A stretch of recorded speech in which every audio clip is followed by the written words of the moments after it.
एक बार फिर से स्वागत है आप लोगों का हमारे YouTube चैनल में। मेरा नाम है जेपी पाठक। इससे पहले हम लोग फर्स्ट वीडियो में इमेजिनरी नंबर के बारे में पढ़े थे और सेकंड जो लेक्चर था उसमें हम लोग कॉम्प्लेक्स नंबर के डेफिनेशन, उसके कुछ बेसिक थिंग्स पढ़े थे कि जितने भी रियल नंबर है वो भी एक कॉम्प्लेक्स नंबर ही है और जितने भी इमेजिनरी नंबर है वो भी कॉम्प्लेक्स नंबर ही है। उसके बाद उसका कंजुगेट फाइंड करना सीखे थे, उसका मॉडुलस फाइंड करना सीखे थे। आज हम लोग इसमें इसका इक्वलिटी देखेंगे, अगर दो कॉम्प्लेक्स नंबर इक्वल है तो क्या होगा। उसके बाद देखेंगे कि कॉम्प्लेक्स नंबर को कैसे ऐड करते हैं, सब्ट्रैक्ट करते हैं। ये वैसे तो अलजेब्रा ही है लेकिन इस पे बेसिक अलजेब्रा का रूल अप्लाई होता है या नहीं, इसके बारे में हम लोग देखते हैं। एडिशन कैसे होगा, सब्ट्रैक्शन कैसे होगा, मल्टीप्लिकेशन और डिवीजन कैसे होगा। तो चलिए आइए स्टार्ट करते हैं। सबसे जो पहला टॉपिक है वो हमारा है इक्वलिटी। इक्वलिटी को हम लोग डिफाइन कर लेते हैं, उसके बाद आगे बढ़ेंगे।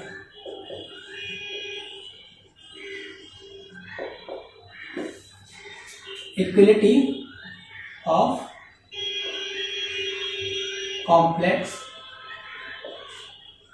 नंबर्स। तो सपोज कर लेते हैं, let Z1 is equal to a plus IB and Z2 is equal to C plus IB are any two complex numbers. Suppose कर लेते हैं कि Z1 और Z2 कोई दो कॉम्प्लेक्स नंबर है, ठीक है। और दिया हुआ है कि अगर Z1 और Z2 इक्वल है, if Z1 is equal to Z2 दिया हुआ है, तो क्या होगा, A plus IB is equal to C plus ID हो जाएगा, ठीक है। ये दोनों वैल्यू पुट किए। अब क्या है कि जैसे जनरल थिंग्स में, जनरल अलजेब्रा में हम लोग पढ़ते थे कि सिंपली ऐड कर दो, ऐसा नहीं है। इसमें क्या होगा कि रियल पार्ट के इक्वल होगा, ठीक है। Z1 और Z2 इक्वल है, तो जैसा कि हम लोग पिछले क्लास में पढ़ चुके हैं कि इसमें दो पार्ट होता है किसी भी कॉम्प्लेक्स नंबर में, एक रियल पार्ट और एक इमेजिनरी पार्ट। तो रियल पार्ट ज्वाइन होगा रियल पार्ट से, यानी ये इससे इक्वल होगा, और इमेजिनरी पार्ट इक्वल होगा इमेजिनरी पार्ट से, ठीक है। तो यहां से हमको क्या मिलेगा, A equal to C and B is equal to D मिलेगा, ठीक है। तो अगर दो कोई कॉम्प्लेक्स नंबर आपको इक्वल दिया हुआ है तो रियल पार्ट को आप रियल पार्ट से इक्वेट करेंगे और इमेजिनरी पार्ट को इमेजिनरी पार्ट से इक्वेट करेंगे, ठीक है। तो इसको समझना मुश्किल नहीं, इसके लिए हम लोग एक एग्जांपल को कंसीडर कर लेते हैं, ठीक है। कि अगर Z1 equal to x plus x minus IY and Z2 is equal to 4 plus 8I दिया हुआ है, ठीक है। Z1 is equal to x minus IY और Z2 is equal to 4 plus 8I दिया हुआ है। तो यहां से और ये भी दिया हुआ है, if Z1 is equal to Z2 then find the value of x and y। तो Z1 equal to x minus IY and Z2 equal to 4 plus 8I दिया हुआ है, और दिया हुआ है कि Z1 और Z2 इक्वल है, तो आपको फाइंड करना है x और y का वैल्यू। तो दिया हुआ है Z1 और Z2 इक्वल है, तो अभी हम लोग पीछे पढ़ चुके हैं कि रियल पार्ट के इक्वल होगा और imaginary part of first complex number is equal to the imaginary part of second complex number. तो इससे हम लोग देखते हैं, since Z1 equal to Z2, तो x minus IY is equal to 4 plus 8I। by equating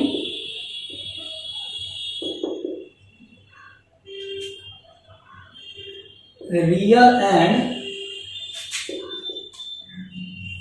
imaginary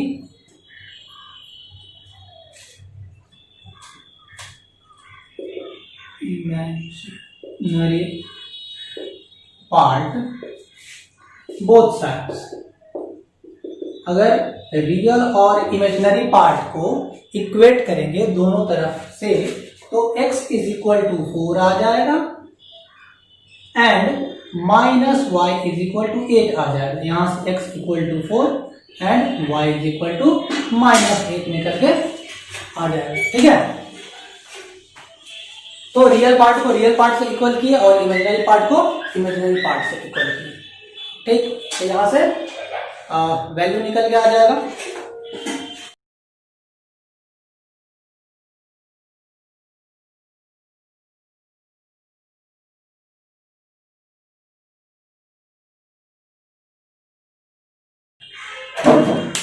five plus x minus y I is equal to x plus 16i। तो यहां से x और y का वैल्यू फाइंड करना है।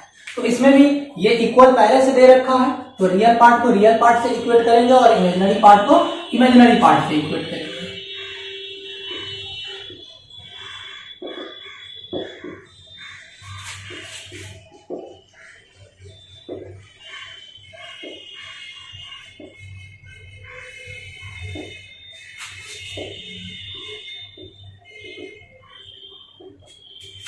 By equating real and imaginary parts both sides, तो यहां से निकल के आएगा 5 is equal to x and x minus y is equal to 16। यहां से x इक्वल टू 5 हो गया और ये x इक्वल टू 5 का वैल्यू इसमें पुट अगर कर दें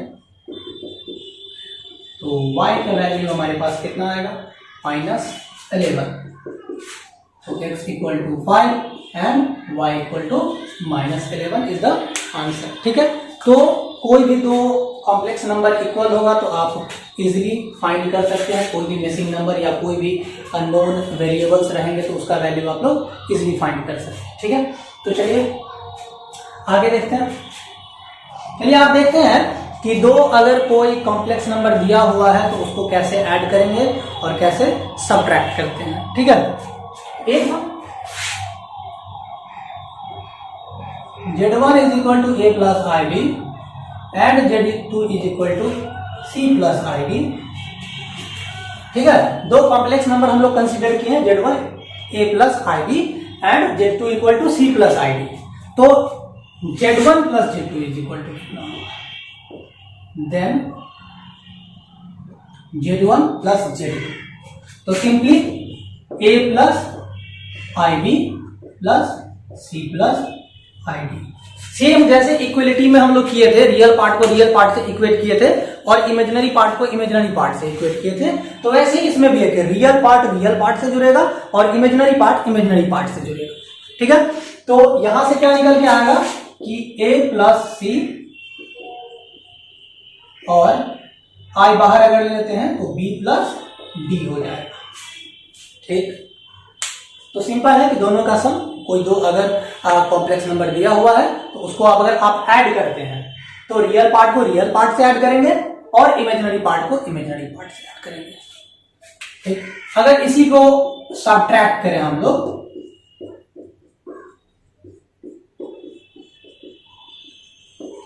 तो यहां से a minus C plus I into B minus D हो जाएगा। तो सिंपली दोनों को सबट्रैक्ट कर देना है। इसके लिए कोई एग्जांपल का जरूरत नहीं है, आप लोग इससे रिलेटेड कोई क्वेश्चन को देख सकते हैं, इजीली समझ में आ जाएगा। इसका कुछ प्रॉपर्टीज है, जैसे कि अलजेब्रा में हम लोग कुछ प्रॉपर्टीज पढ़ते थे अंडर 10th तक में कि सम ऑफ रियल नंबर पे पढ़ते थे, रियल नंबर या इंटीजर या कोई भी नंबर लेते थे, फ्रैक्शन या रेशनल नंबर, कोई भी नंबर लेते थे तो क्या था कि वो कम्यूटेटिव होता है, एसोसिएटिव होता है, क्लोजर प्रॉपर्टी को सेटिस्फाइड करता है। तो वैसे ही ये सारा प्रॉपर्टी कॉम्प्लेक्स नंबर पे भी एप्लीकेबल है। यहाँ पे अलजेब्रा का बेसिक रूल अप्लाई होता है। फर्स्ट है क्लोजर प्रॉपर्टी।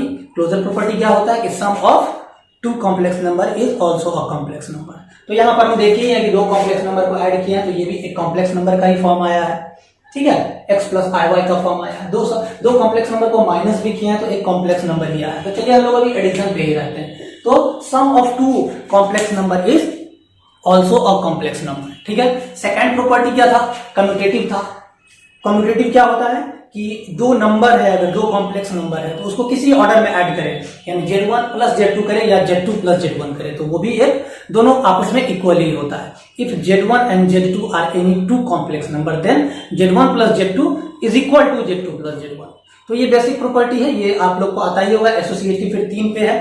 ठीक है, फिर एग्जिस्टेंस ऑफ आइडेंटिटी था कि किसी भी कॉम्प्लेक्स नंबर में अगर 0 ऐड करते हैं तो उसका वैल्यू उतना ही रहता है।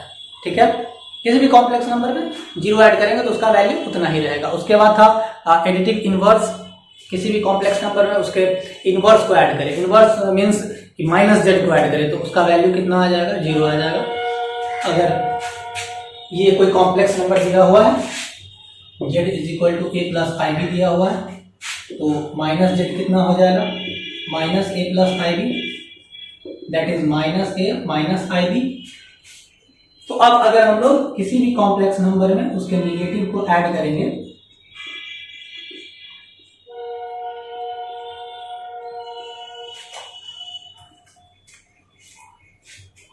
किसी भी कॉम्प्लेक्स नंबर में उसके नेगेटिव को ऐड करते हैं तो क्या हो जाएगा, a से a कट गया, 0 a - a 0 हो जाएगा आपका। उसके बाद +ib ये भी क्या होगा, 0 ही आ जाएगा। यानी किसी भी कॉम्प्लेक्स नंबर में उसके इनवर्स को ऐड करते हैं तो वो 0 हो जाता है। ठीक है, तो एडिटिव इनवर्स था। तो इस तरह के जितने भी प्रॉपर्टीज हैं जो कि रियल नंबर पे एग्जिस्ट करता था, वो सारा एडिशन और एडिशन का जितना भी प्रॉपर्टीज था जो रियल नंबर पे एग्जिस्ट करता था वो कॉम्प्लेक्स नंबर पे भी एग्जिस्ट करेगा। इसमें कोई भी चेंजेस नहीं है। ठीक है, तो आई होप की प्रॉपर्टीज आपको समझ में आया होगा कि दो कोई कॉम्प्लेक्स नंबर है तो उसका सम भी कॉम्प्लेक्स नंबर होगा, उसको डिफरेंट ऑर्डर में ऐड करें तो वो भी कॉम्प्लेक्स नंबर होगा, उसमें अगर 0 को ऐड करेंगे तो कोई चेंजेस नहीं आएंगे। ठीक है, तो इस तरह के प्रॉपर्टीज आप लोग देख सकते हैं। इससे रिलेटेड अगर कोई प्रॉब्लम होगा तो पूछ सकते हैं। अब हम लोग एडिशन सब्ट्रैक्शन चूंकि पढ़ चुके हैं तो इससे एक और चीज क्लियर हो जाता है कि किसी भी दो कॉम्प्लेक्स नंबर को अगर ऐड करते हैं तो उसको हम लोग a + ib या x + iy के फॉर्म में इजिली रिप्रेजेंट कर सकते हैं। ठीक है, जैसे कि देखते हैं कि कोई दो कॉम्प्लेक्स नंबर लेते हैं, z1 = 4 + 16i, z2 = -15 + 17i। तो क्या इस दोनों को ऐड करेंगे तो ये एक कॉम्प्लेक्स नंबर बनेगा या नहीं बनेगा, इसको देखते हैं। z1 + z2 कितना, 4 + 16i प्लस -15 + 17। अब जैसा कि बोल चुके हैं कि रियल पार्ट को रियल पार्ट से ऐड करना है और इमेजिनरी पार्ट को इमेजिनरी पार्ट से ऐड करना है। तो 4 - 15 प्लस में i 16 + 17, ये हो गया कितना, -11 और ये 33 आ गया, जो कि a + ib के फॉर्म में। तो यहां से ये भी निकल के आता है कि कोई भी कॉम्प्लेक्स नंबर का सेट आपको दिया हो तो उसको आप इजीली a + ib के फॉर्म में रिप्रेजेंट कर सकते हैं। स्टार्ट में भी बताए थे कि जितने भी रियल नंबर है उसको भी हम a + ib के फॉर्म में लिख सकते हैं, जितने इमेजिनरी नंबर है उसको भी a + ib के फॉर्म में लिख सकते हैं। ठीक है, तो कॉम्प्लेक्स नंबर लेते हैं तो उसको किस तरह से हम लोग प्रोडक्ट फाइंड करेंगे। Let z1 = a + ib and z2 = c + id। दो कॉम्प्लेक्स नंबर है तो इसका प्रोडक्ट करना है z1 × z2, that means a + ib × c + id। ठीक है, इसको अगर मल्टीप्लाई करते हैं तो सबसे पहले a से होगा, फिर इसका होगा, फिर यहां और फिर फाइनली यहां पे मल्टीप्लाई होगा। ठीक, या फिर इसको a × c + id और ib × c + id भी हम लोग लिख सकते हैं। तो यहां से निकल जाएगा ac + iad ibc + i²bd। अब थोड़ा सा प्रॉपर्टीज यहाँ पे यूज हो जाएगा, इस दोनों में अगर i कॉमन ले लें तो ad + bc हो जाएगा और यहाँ i² का वैल्यू थोड़ा प्रॉपर्टीज हम लोग यूज कर लेंगे, i² का वैल्यू -1 होता है तो -bd। तो अब ये रियल पार्ट हो गया, रियल पार्ट के साथ आ जाएगा ac - bd plus i × bc + ad या ad + bc, आपको जो लिखना है वो लिख सकते हैं, ad + bc भी लिख सकते हैं। तो प्रोडक्ट अगर दो कॉम्प्लेक्स नंबर का हम लोग फाइंड करते हैं तो हर एक टर्म को हर एक टर्म से मल्टीप्लाई करना पड़ता है। और अगर आप देखें तो ये भी एक कॉम्प्लेक्स नंबर का ही फॉर्म आया है, x + iy का फॉर्म आया है। ठीक है। तो इस तरह से कोई भी कॉम्प्लेक्स नंबर अगर हम लोग लेते हैं, उसका अगर मल्टीप्लाई भी करते हैं, अगर प्रोडक्ट भी फाइंड करते हैं, तो वो भी एक कॉम्प्लेक्स नंबर का ही फॉर्म आता है। ओके, चलिए एक बार और लेते हैं, कोई एग्जांपल कंसीडर हम लोग कर लेते हैं। Z1 is equal to 6 plus 7i और Z2 is equal to 5 minus 11i। ये दोनों दिया हुआ है, इसका हमको प्रोडक्ट फाइंड करना है। तो प्रोडक्ट फाइंड करते हैं, Z1 इंटू Z2। ठीक, Z1 का वैल्यू दिया हुआ है 6 प्लस 7i और Z2 का वैल्यू दिया हुआ है 5 माइनस 11i। ठीक है, इसको मल्टीप्लाई करना है, मल्टीप्लाई कर लेते हैं। 6 से 5 माइनस 11i को मल्टीप्लाई कर लेते हैं और 7i से 5 माइनस 11i को मल्टीप्लाई कर लेते हैं। ठीक, चलिए देखते हैं क्या आता है। 66i plus 35i minus 77i square. अब जैसा कि हम लोग जानते हैं, पहले तो इस दोनों को काउंट कर लेते हैं, कितना हो जाएगा 31 हो जाएगा, माइनस में 31i और ये यहां से आप देखिए i स्क्वायर का वैल्यू -1 होगा और ये पहले से निगेटिव है तो ये पॉजिटिव हो जाएगा 77। इस दोनों को अगर हम लोग ऐड कर लें तो 107 माइनस 31i आ जाएगा इस दोनों का प्रोडक्ट। ये भी एक क्या है, कॉम्प्लेक्स नंबर ही आ गया, a प्लस आई बी का फॉर्म या x प्लस आई वाई का फॉर्म। ठीक है, तो कोई भी कॉम्प्लेक्स नंबर हम लोग ले रहे हैं और देख रहे हैं तो हर एक फॉर्म में क्या आ रहा है कि कॉम्प्लेक्स नंबर ही फॉर्म होता है। आप एडिशन, सब्ट्रैक्शन, मल्टीप्लिकेशन भी देख चुके हैं। ठीक, चलिए अब हम लोग एक प्रॉपर्टीज देख लेते हैं जो मॉड और कॉम्प्लेक्स नंबर से, मॉड और कंजुगेट से रिलेटेड था। अगर हम लोग पीछे मॉड पढ़ चुके हैं और कंजुगेट भी पढ़ चुके हैं, ठीक है, तो उस दोनों का प्रॉपर्टीज देख लें। तो अगर कोई नंबर है z is equal to a plus I B, ठीक है, और इसका हम लोग कंजुगेट फाइंड करते हैं, कितना हो जाएगा a माइनस आई बी हो जाएगा। तो z1 into conjugate of z कितना होगा, a plus I B into A minus I B. इसको अगर हम लोग मल्टीप्लाई करते हैं तो ए स्क्वायर फिर माइनस आई ए बी, फिर इसको मल्टीप्लाई करते हैं तो ए आई बी और यहाँ पे आई स्क्वायर बी स्क्वायर, ये दोनों टर्म एलिमिनेट हो गया। ए स्क्वायर, आई स्क्वायर का वैल्यू 1 होता है इसलिए पॉजिटिव हो जाएगा, बी स्क्वायर। अब z का value a plus I B था तो मॉड z कितना हो जाएगा, root under a square plus B square. ठीक, तो यहां से अगर हम मॉड z का स्क्वायर कर दें तो ये कितना आएगा, a square plus B square. अब हम लोग देख रहे हैं कि z और कंजुगेट ऑफ z का product a square plus B square और मॉड z का स्क्वायर किया तो ये भी a square plus B square आया। इसका मतलब क्या हो गया कि mod z into conjugate of z is equal to mod z का स्क्वायर होता है। तो यहां से mod z is equal to conjugate of z, mod z square by z भी हम लोग लिख सकते हैं। ठीक है, या फिर z लिखना है तो मॉड z का square by conjugate of z लिख सकते हैं। ठीक है, तो इस तरह से कंजुगेट ऑफ z और मॉड z में भी रिलेशन है। आप किसी भी नंबर को उसके कंजुगेट से मल्टीप्लाई करते हो, किसी भी कॉम्प्लेक्स नंबर को उसके कंजुगेट से मल्टीप्लाई करते हो तो आपको मॉड z का स्क्वायर मिलता है।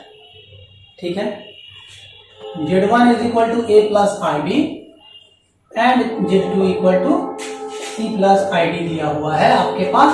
तो आपको फाइंड करना है z1 बाय z2। लेकिन बस ये याद रखना है कि कभी भी, जैसे कि हम लोग जानते हैं कि डिनोमिनेटर इज नेवर जीरो, तो डिनोमिनेटर कभी भी जीरो नहीं आना चाहिए। तो यहाँ पे आपको लिखना पड़ेगा where Z2 not equal to 0, या फिर ये हमको गिवन ही रहेगा कि Z2 0 नहीं है, क्योंकि अगर डिनोमिनेटर 0 हो गया तो हम लोग डिवाइड नहीं कर सकते हैं। तो यहाँ से Z1 बाई Z2 अगर हमको फाइंड करना है तो हो जाएगा A plus IB by C plus ID। तो यहाँ से तो ये कॉम्प्लेक्स नंबर बना नहीं, तो इसको कैसे फाइंड करेंगे? सिंपली क्या करना है, डिनोमिनेटर को मल्टीप्लाई कर देना है उसके कंजुगेट से। तो यहां इस दोनों का प्रोडक्ट कर लेना है, AC फिर माइनस IAD, फिर इसको मल्टीप्लाई कर लेना है तो माइनस BC और फाइनली माइनस I² BD। और नीचे इस दोनों का जो प्रोडक्ट करेंगे तो ये हमारे पास आ जाएगा C² प्लस D²। ये भी इसका वैल्यू 1 हो जाएगा, I² का वैल्यू -1, तो माइनस पहले से प्लस हो जाएगा, तो AC प्लस BD, और यहां से अगर माइनस कॉमन ले ले तो AD plus BC by A² plus C² plus D²। अगर इसको हम सेपरेट कर दे AC plus BD by C² plus D² minus IAD plus BC by C² plus D²। तो यहां भी आपको देखने को मिलेगा कि ये एक कॉम्प्लेक्स नंबर का फॉर्म ले लिया। देखिए x माइनस IY या x प्लस IY हम लोग कह सकते हैं, इसका फॉर्म ले लिया। ठीक है, तो इस तरह से हम लोग किसी भी तरह के कॉम्प्लेक्स नंबर को अगर ऐड करते हैं, सब्ट्रैक्ट करते हैं, मल्टीप्लाई करते हैं या डिवाइड करते हैं, डिवीजन में बस इतना रखना है कि जो डिनोमिनेटर होगा वो 0 नहीं होना चाहिए। अगर Z1 बाई Z2 है तो Z2 0 नहीं होना चाहिए, अगर Z2 बाई Z1 लेते हैं तो Z1 0 नहीं होना चाहिए, जैसा कि हम लोग पीछे से पढ़ते आए हैं। तो आज हम लोग एडिशन, सब्ट्रैक्शन, मल्टीप्लिकेशन और डिवीजन तक पढ़ पाए हैं। नेक्स्ट वीडियो में और नेक्स्ट क्लास में हम लोग इससे आगे जानने का कोशिश करेंगे कि इसका क्या प्रॉपर्टीज है, मॉड का क्या प्रॉपर्टीज है, इसमें कंजुगेट का क्या प्रॉपर्टीज है। अगले क्लास में सिर्फ प्रॉपर्टीज पे डिस्कस करेंगे, कंजुगेट का क्या प्रॉपर्टीज है, बाकी सब में रिलेशन क्या है। आई होप आप लोगों को ये वीडियो बहुत पसंद आया होगा। अगर पसंद आया हो तो कृपया इसको लाइक करें, सब्सक्राइब करें और अपने दोस्तों के साथ शेयर करें। चलिए आज के लिए इतना ही। थैंक यू, आप लोगों को बहुत बहुत धन्यवाद।